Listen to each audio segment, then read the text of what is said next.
Well, I can't do it because I'm sick and I have too much pain. And how am I going to do it?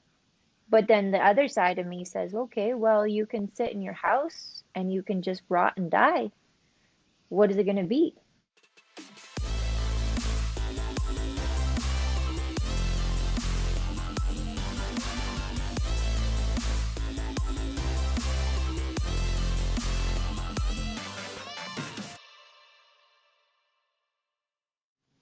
Welcome to the Trailblazers show. I'm your host, Megan Kaptein, and I'm thrilled to introduce our final guest of the series, the incredible Rosie Gabrielle. Rosie is not only an intrepid traveler, but also a prolific content creator known for sharing her adventures on her YouTube channel. Join us as we delve into Rosie's remarkable story and discover her unwavering commitment to making a positive difference. Rosie, thank you so much for joining me today. Hi, thank you so much, Megan, for having me. It is such an honor. I'd love to know, what are you up to these days, Rosie?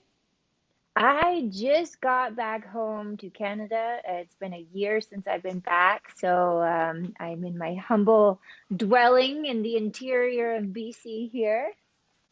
Welcome back. We're so glad to have you back in Canada. We've missed you here. It's good to be back. For all of the viewers who are watching, can you tell us a little bit about what you were doing before you arrived back in Canada?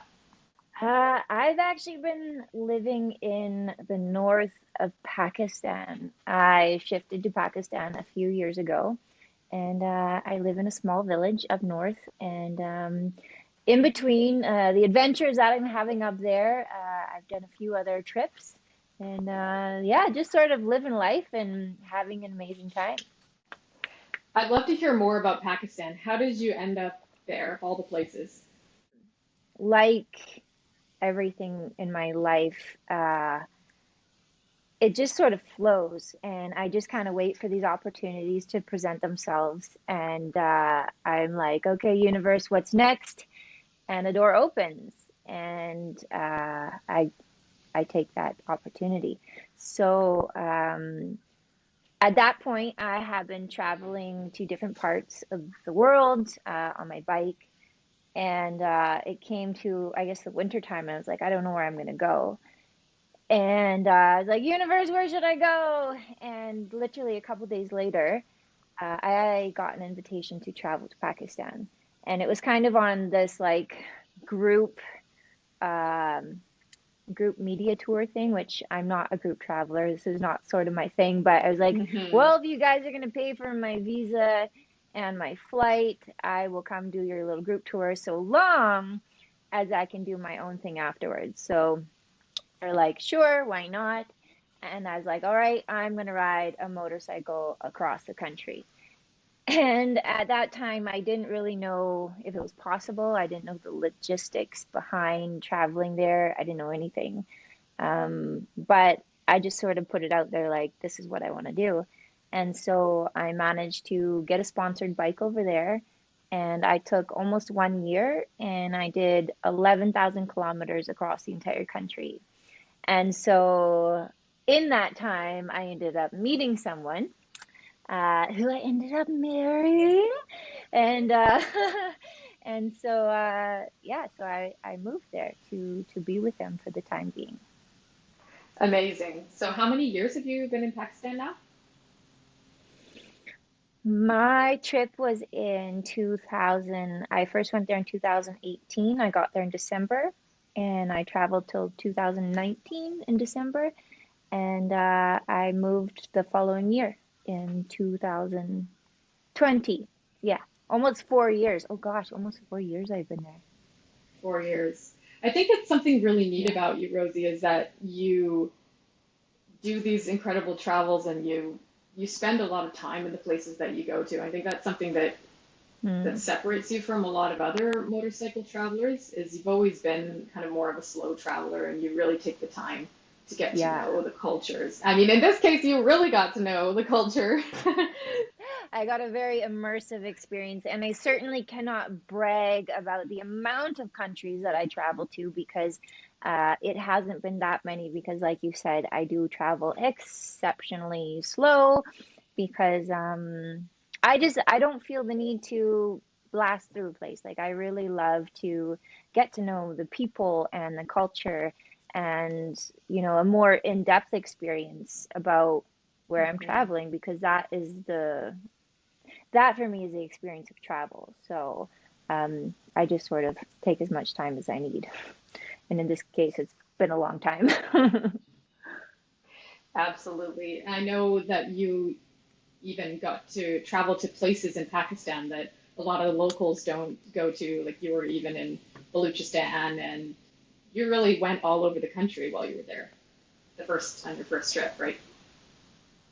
Yeah, I got to travel the Makran Highway all the way to Gwadar, and at that time, it was not possible for people to travel there.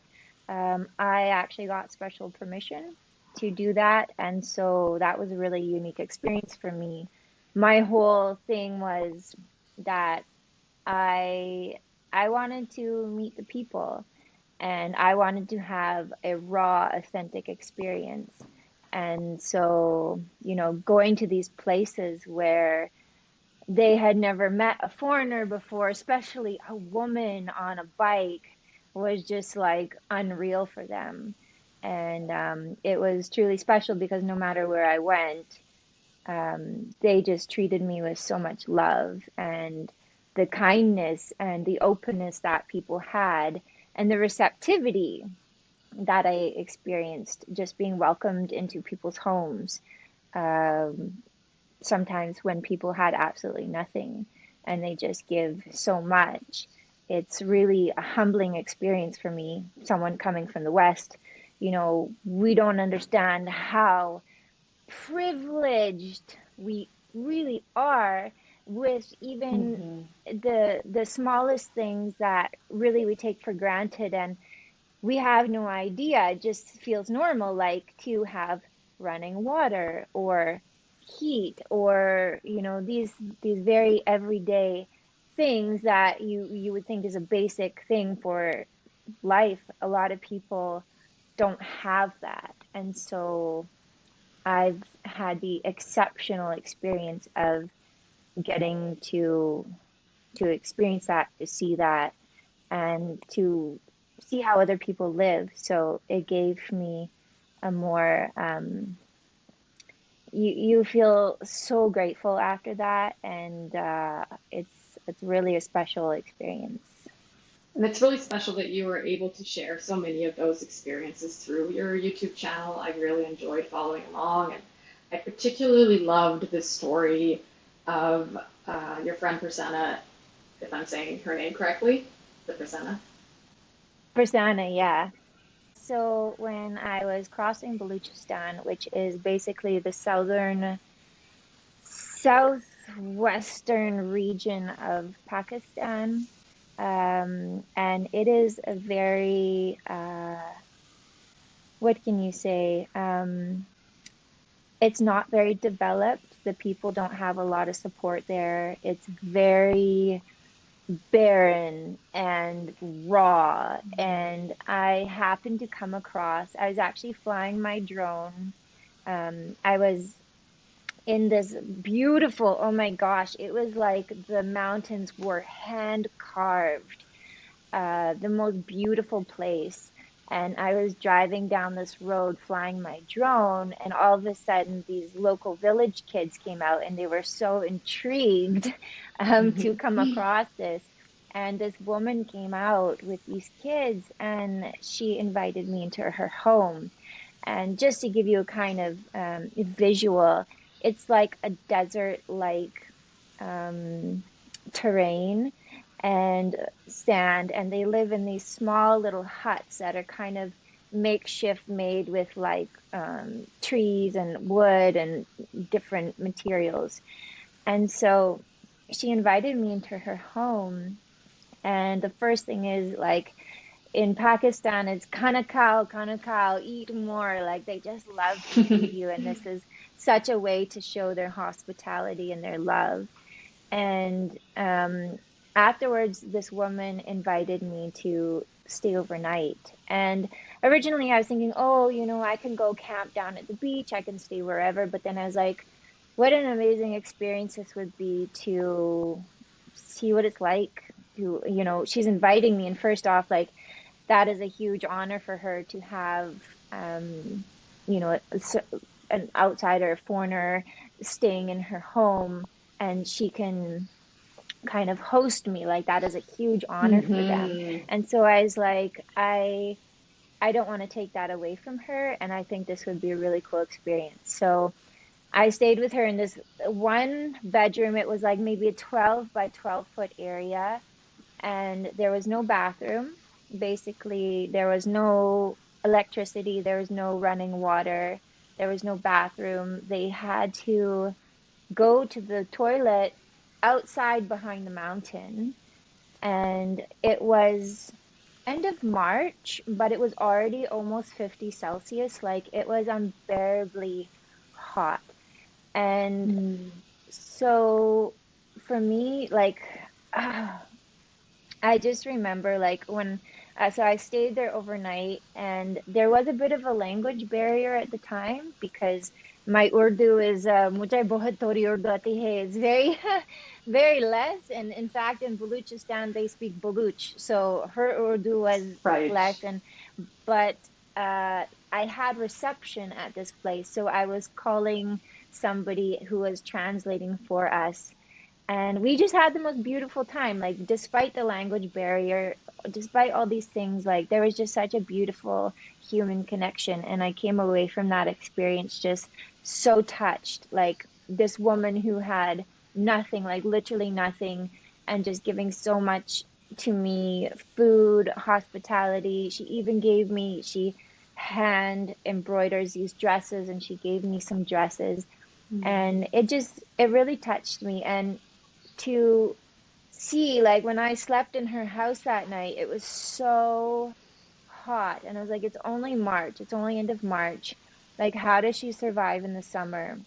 And so I had asked her afterwards, I was like, what is the thing you struggle with the most, that that is difficult for you here? And she's like, well, all the other villages, they had these solar panels. So they had lights, they had a small fan, these sort of things. And she didn't. So actually, when I finished my trip, I shared this video, and I fundraised enough to have a whole solar panel system. I hired this company to drive all the way to Baluchistan, and they installed this system, so she could have lights, a fan. I even got her a fridge so that she can keep her food cool, because she was cooking food and then it was sitting out all night, and then the animals would get into it, and it just wasn't very hygienic, and it was difficult for her. So it was such a beautiful thing that I was in this position to be able to give back in a way that could help support her and her family, and just, a little better quality of life, and help them, you know, have a better time. I think that was my favorite story of all of the videos I've seen. That one really touched me the most, and I do agree that it's so special that you were able to go back and give back to her, and return the favor and the hospitality that she gave to you. So that's so beautiful. Yeah, and that's the biggest thing, like, as a traveler, because I go around and people give so much. So it's so wonderful when I can be able to give back like that in any capacity. It's really important just to show my appreciation, and to, just balance it out, pay it forward type. Another thing that you've done quite a bit in the past that I've really enjoyed seeing is, well, Rosie, you're a professional photographer as well, a very, Mhm. very talented photographer. And I love that Thank you you. use that gift to give back to people that you meet. So I know you've done that on numerous occasions where you've taken these beautiful portraits of people. And in some instances, even years later, you've gone back and returned the photos. I know you did that in Oman. You were in Oman prior to going to Pakistan. Can you tell us a little bit about Yeah. that experience? Yeah, with Suleiman. So I lived in Oman for 13 years actually. It's kind of like my second home. So when I started my travels on bike, and when I started this whole YouTube journey, it was actually in Oman. And on one of my tours across, I came across this old man, Suleiman, who he was this old shepherd man, and I was camping on the cliff of this massive canyon. It was just me, my giant KLR 650, and my tent. And he comes up, it's like 6 o'clock in the morning, the sun's rising, and he comes up and he's like so confused. He's like, there's a girl with this big bike and a tent, and he slaps my bike. He says, same like donkey in Arabic. And this he was just so just bewildered, and he absolutely insisted on helping me pack away everything. Like he helped pack away my tent, all my stuff, helped load the bike, and I took a couple of pictures of him, and it was just such a pure moment that touched my heart so much. And because I had done a couple of rounds in Oman, about a year later, I went back on a different bike. I had what was that? Not a Husqvarna. It was another bike, a smaller one. Anyway, so it took a couple attempts, actually. I went back to this mountain range twice, and finally, a year later, I found Suleiman, and I was delivering him. This is one of my favorite things to do is I blow up their prints. Like I take a nice photo and then I blow it up and then I give them their prints. First off, many of these people have never seen a picture of themselves, let alone, a beautiful photograph that they can kind of mount up. And not only that, but it's that, you know, somebody has taken the time to remember them and do something so special. And the moment he saw me, I come into the village and I was looking for him and I was like, Suleiman, he's like, Rosie, Daraga? Daraga means motorcycle. And he just lost it. His reaction, my heart was just so touched, and it was so beautiful. And yeah, that was one of many. I do that quite often. It's one of my favorite things, ways to give back. Yeah, what a special gift. It's so neat that you're able to do that. And of course, Yeah. you skillfully recorded it so we were able to follow along and watch that. And that was really neat too. And a lot of people don't realize how challenging it is to do something like that. Like you not only travel alone, okay, that's one thing, and you go to some Mm. very difficult, challenging places, but you record it and you do it very artfully and very skillfully. And I think people have no idea just how challenging that is. Yeah. Well, thank you for the acknowledgement and appreciation. And you also would know because you do the same. And it is like people have no idea. They see this final finished, polished product, and they have no idea the amount of work that goes into making these. And for me, like my videos are like a production. Most people who watch my videos are like, okay, she definitely has a film crew following her, like a few people capturing all these things, and which is like a big compliment for me because actually it's just me. I do everything, and I will tell you, I'm the biggest pain in my own ass because I'm such a perfectionist. I just, I have this vision and this idea, and when you want to tell a story, because for me, my stories, it's not just a visual experience. For me, I want the viewer to experience as much as they can this palpable feeling, this tangible experience that I'm going through. Like my whole thing when I started YouTube is I wanted people to see and feel the world the way I did. And in order to do that, I mean, these people, the people these days, they have attention span the size of a pea, also. But it's just you have to, in order to create a successful video, it has to be engaging. And yeah. Sorry, I've gone off on a tangent, but yeah, from like setting up tripods, doing drive-bys, getting the drone out, having multiple GoPros and cameras all over the Oh yeah. place. And it is a sacrifice, but I believe Yeah. like the end product, what I can give to people and that experience and how I can inspire people through my travels is, I think, on it's a beautiful gift. And when I first discovered this, was actually in Oman. It was on my second tour.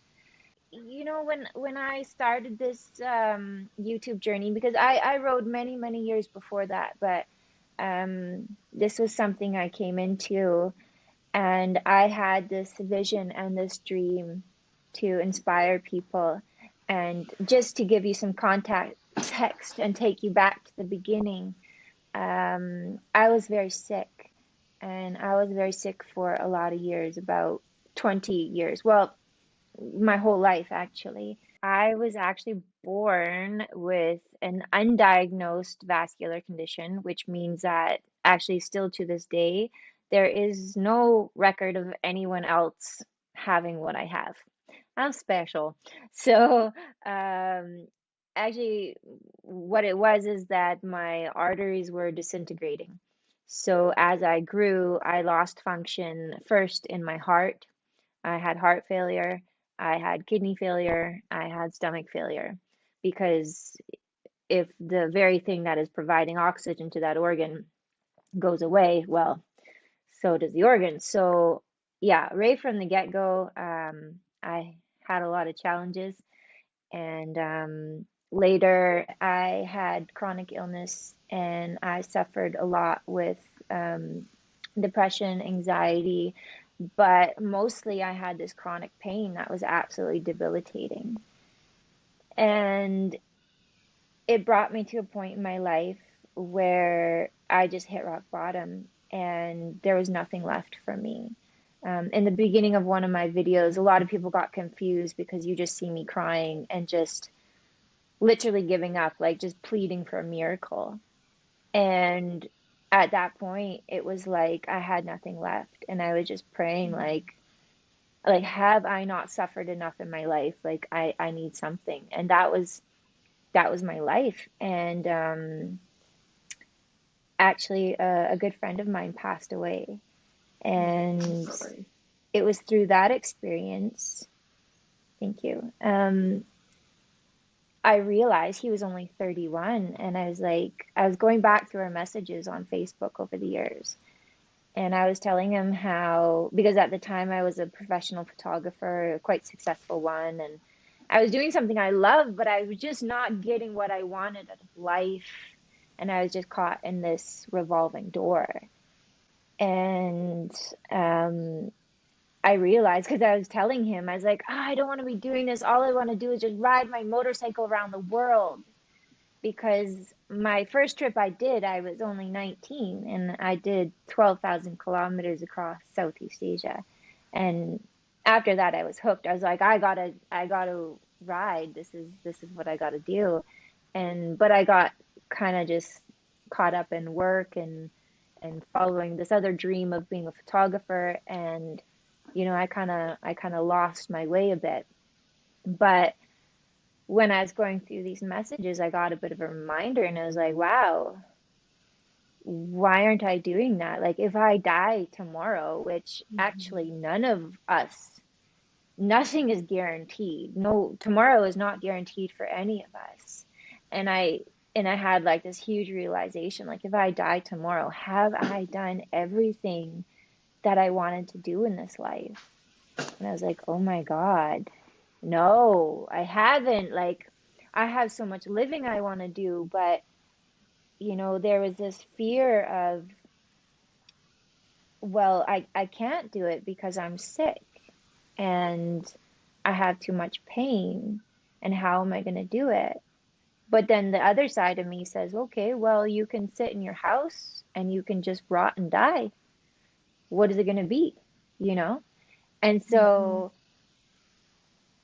at the same time, I really felt like, okay, if I'm gonna do this, like, okay, I want to ride my motorcycle all around the world.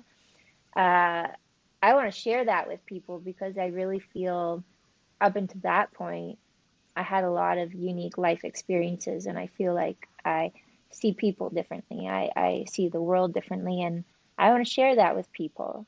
And so I was like, I want 100,000 subscribers on YouTube, and I'm going to inspire people. But at that time, I had no idea how to film.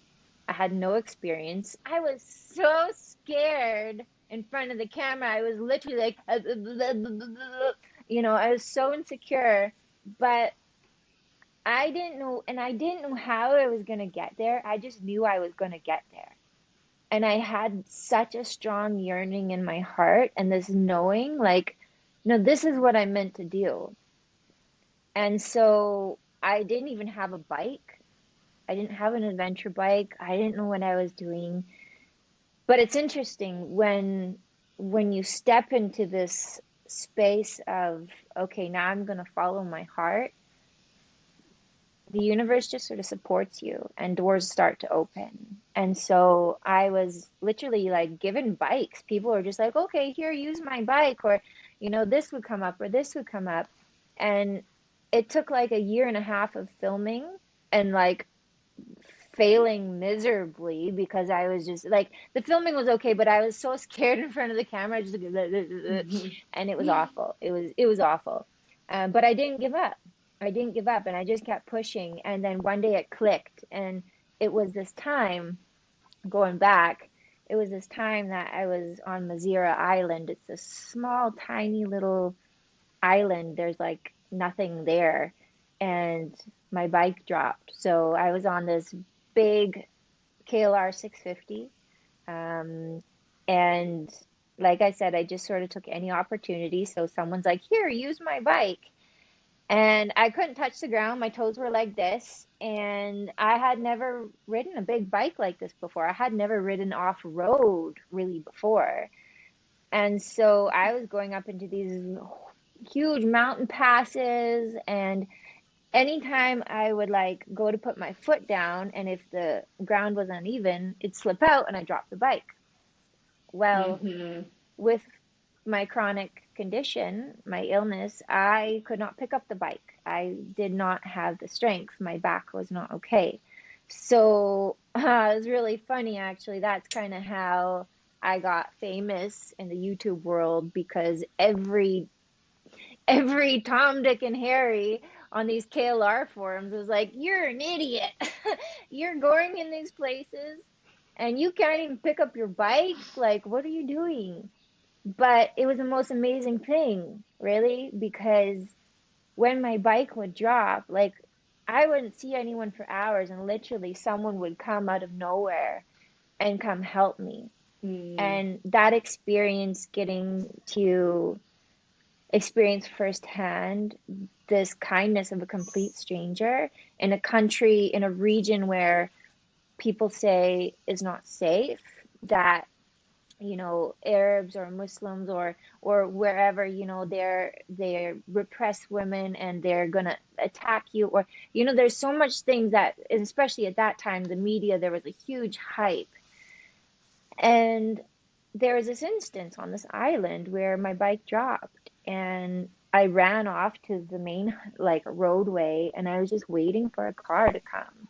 And finally a car came, and I hailed them down. It was these two fishermen, and they came and helped me, and we laughed, and they gave me juice and cookies, and we just had like this most beautiful, pure interaction. And of course, I was documenting it all. And when they left, they were like, "Oh, come, we'll invite you for lobster later. Come to our house." And I was so touched that I just broke out in tears. And I was like, you know what? Everything I have been through in my life, all the struggles, all the hardships, because I've been through a lot. I was like, that made me Hmm. so strong. that gave me the resilience to do these kind of trips, you know, despite the Yes. medical condition I was going through.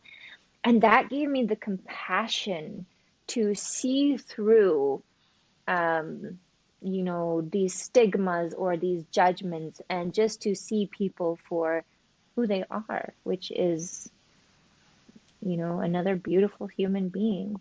And the fact that I got to capture that and share that with the world, I was like, this is it. This is what I am meant to do. And so that was kind of like this beginning that sparked this journey of sharing my experiences in such a way that evokes uh, feeling. Like the amount of people who watch my video, I have so many men, like middle-aged, big biker dudes, so tough, that they say they have been brought to utter tears watching my content, because it breaks through these barriers, and it goes to that part of us, that vulnerable side that we all have, um, you know. And so it's a beautiful gift that I've been given. Um, Big tangent from capturing my my vlogs, but yeah, that's the whole story, and yeah, to get to share that is really special. A good tangent, and I think you really summarized well what your content's all about, and that's one of the reasons why I've enjoyed so much following along. Also, I'm your personal friend, but that aside, I just love your content, and I think it is really moving. Thank I too you. have been brought to tears, and I've been inspired, and I mean you're a big part of the reason why, really why I'm here today having this conversation with you, because you inspired me to start my own content, and Hmm. you've always been really supportive of me and of the people around you, and your care for the people around you. Not just people, even Hmm. animals. You're just a very compassionate soul, and I think Yay. that comes through Thank you. in your content. Talking about animals, tell us about you. You've got a few babies around the house there. Tell us My about your fur fur babies. babies.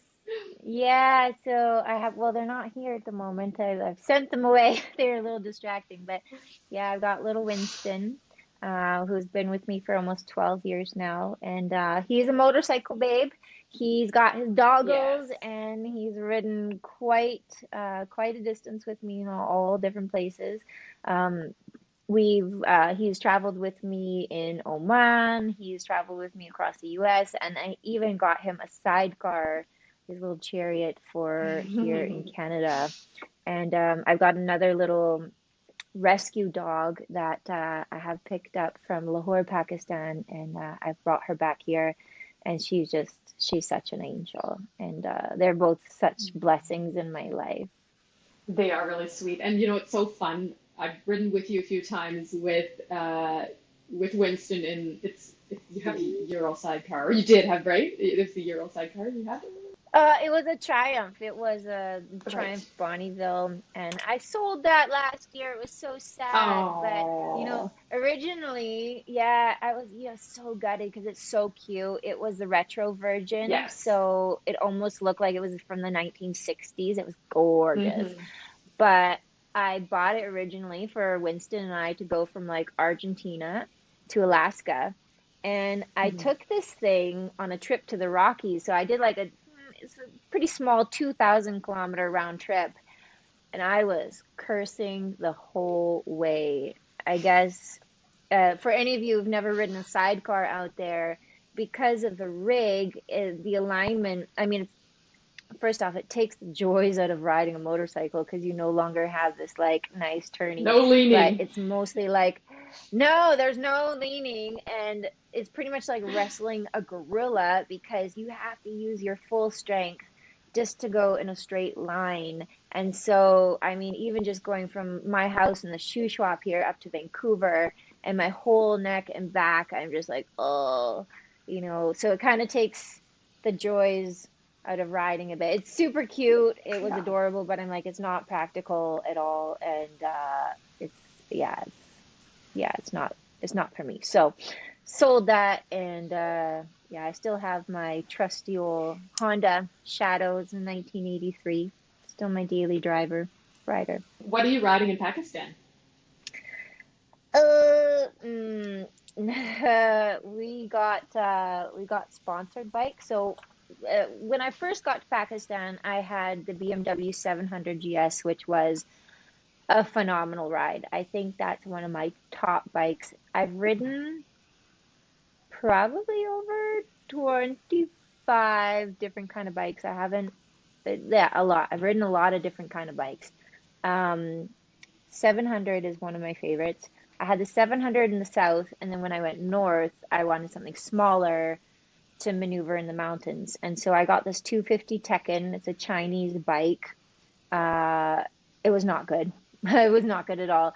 And actually, when I moved to Pakistan, we got sponsored the same bike. It was the sister one. It was a 300 version, and I thought, okay, it's upgraded. Maybe it will be a bit better. It wasn't. And so very poor quality. But Oh no. that's what we, yeah, it's, like I said, I've ridden a lot of different kind of bikes, and this is by far the worst bike I've ever ridden. I've never seen quality like this. I mean, I drove the brand new bike off the lot and my clutch fried within 5 minutes. We had to get a new bike, and now our Ooh. bikes within 1,000 kilometers, both clutches were replaced. Within 2,000 kilometers, both engines were rebuilt. And I think every single bolt piece of rubber on that bike just deteriorated. So they're Oh parked. no. They've been parked. I know it's really sad. They've been parked since September. And so we don't currently have bikes. In fact, my husband and I, just before I came to Canada, we did a bit of a road trip and we had to rent bikes. And the funny thing is the only bikes available was the same bikes that we owned, which is these Tekens. And you can imagine within the first 5 hours, my husband's bike just died in the middle of the highway. And we did this week-long trip, and it was really kind of foolish. I mean, I'm a bit of a risk taker, but I kind of foresaw this coming. But we had one week, it was his birthday, so we thought to go on a little adventure, and we were supposed to come back on the 7th, and I flew on the 8th to Canada. And so we got to our destination, we get there, and after some time, both bikes broke down. On the way home, we're coming back, and my bike just died, and we could not figure out, like, it was not being revived. Deal's bike also died, and so we had to abandon the bikes and rent a car all the way back to Lahore to catch my international flight the same day. And it was a 17-hour journey to get back. Oh I was wow. like, oh my gosh. I know, it was crazy. So yeah, anyone out But there, you don't did get it. Tekken. Don't do it. Don't do it.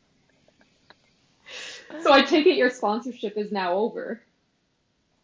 Well, they're like, oh, we'll give you the new model. But it was really funny. The owner was supposed to give us a replacement bike. And we were waiting, waiting. We waited a year. He sent the bikes up, but to the opposite region in the north, which is, a good distance away. It's like 10 hours away. We're like, you sent it to the wrong place. And so by the time we got over there, I was like, okay, well, we can pick it up. He's like, well, the battery's dead. It will be, 2 weeks for the replacement. I was like, okay. So I waited, and then I went to go pick it up, and he's like, oh, I sold the bikes. Like, okay, all right. So, needless to say, yes, that sponsorship will not be continued. But yeah, and unfortunately, in Pakistan, it's really funny because you would think, with their economy, with that region, things would maybe be cheaper, but the taxes are 300%. So a BMW or any bike you would pay $10,000 for in Canada is $30,000 in Pakistan Oof. because of the import duties and because of the taxes and everything. So YouTube doesn't pay me that much. So yeah, no. Wow. So Yeah, we're kind of hoping maybe for another sponsorship or a miracle. In the meantime, yeah, we're just sort of making do. And yeah, I mean, I have a lot of projects outside of Pakistan. Last year I went to Taiwan, so it's not Right. just within Pakistan. Yeah. Yeah, tell us about that trip, the Taiwan trip. That was pretty cool. Yeah, that was amazing. So I had never really heard much about Taiwan before. I mean, when I think about Taiwan, I think Taipei, a big city. And I was invited to do what I do, ride a motorcycle across the country and to document it and create two films for like a film festival thing. I was like, okay, right, I can do this. And I went over there and I was just blown away. It is literally motorcycle heaven. Like I have never seen so many twisties in my life. And the views and the road conditions and the fact that there's like zero traffic on the roads, it was like everything was just perfect. But the experience, like any Rosie adventure, was it was interesting. It was, I would say, nothing short of life-changing, as all my journeys are. But it was not the right season to go in. It was ridiculously hot and humid. I faced a typhoon when I was there. And realistically, so I thought the country's small, like north to south, it is less than 400 kilometers long. Like it's a small country. Hmm. But so I thought, okay, this will be easy. I've got 1 month. I could easily do this. But what I didn't take into consideration or realize is that it is so dense, like the roads and everything, like there's just endless beauty and endless things to see. And because I was there to capture, I wasn't there just to travel. Like if I normally if I travel, I just sort of go with the flow and take my time and whatever happens happens. But I was like, yeah, I have 1 month and I have to see things, So I kind of set it up that what to do and where to go along the way. But I underestimated like just how challenging that was going to be, um, given the time of year, given the amount that I had to see and capturing it all by myself. And in the end, I mean, it was a phenomenal experience. It's not the easiest country to travel in the sense that not many people speak English, and there was a couple of challenges with that, but overall, it was such a beautiful experience, and I learned so much. So, yeah, in a nutshell. Yeah, it looked like quite the adventure. Where can folks go to watch your content? You can go to my YouTube, which is Rosie Gabrielle. It's just my name. If you want to watch some of my other content, I have Instagram and Facebook, which is under the same name, Rosie Gabrielle. And yeah, I share lots of fun stories, insights on life, my experiences, and yeah, just some cool adventure stuff and a new way of just seeing and experiencing things. So what's coming up next for you? Any big plans or any future adventures? What is next? There's a lot of big unknowns, a big question mark, and like always, I just sort of see what doors open next and just take whatever opportunity comes in front of me. I know that my husband and I, we haven't, funny enough, actually, we hadn't traveled together as a married couple. We hadn't traveled by bike when we did the birthday trip last a couple weeks ago. That was the first time we went by bike. We just got caught up with life and things got busy, but we really want to travel together. And, traveling solo has been one incredible experience, and has its benefits, but I think we would really enjoy experiencing it together and exploring. So, not sure where we're going to end up. We have a lot of places high on our interest. And also, we're waiting for him to come to Canada, and he's super excited to Yes. explore around here because I was like, you're going to come here and you're just going to be blown away because there's so much freaking beauty here. Like, I came back, and I'm like, oh, I live in paradise. Like, this is so nice. Yeah, and the summer in BC is really unlike anywhere else in the world. It is the place that you want to be. And I always Oh, yeah. very purposefully avoid traveling during the summer, except locally, because it really Mm, is just paradise here. And we are very lucky to be here. And I'm glad to have you back. And I hope that Adil is able to make it soon and hope that you're able to do some adventures together here on your home turf. yeah. Well, hopefully by the end of the year, he will be here. And yeah, we're just gonna see as much as we can. And BC is a beautiful, amazing playground of adventure here. And we live up in the shoe shop, so it's literally like adventure right outside my door. So we're super Yeah. excited to explore. And I want to show him. Now I've seen his country, he's got to come to see mine. Absolutely. Well, we will be happy to welcome him here in the same way they welcomed you when you were in Pakistan. So, yeah, we'll be glad to do that for him. Yeah, can't wait for you to meet him. Me too. Me too. Well, Rosie, thank you so much for your time today. I really enjoyed talking to you. I always do. And thank you for your honesty and for sharing so much of your story with us. And yeah, and I wish you so many happy and safe adventures ahead in the next little while. Thank you so much. So good to have this opportunity, and I'm so honored that you chose to feature me. Thank you so much.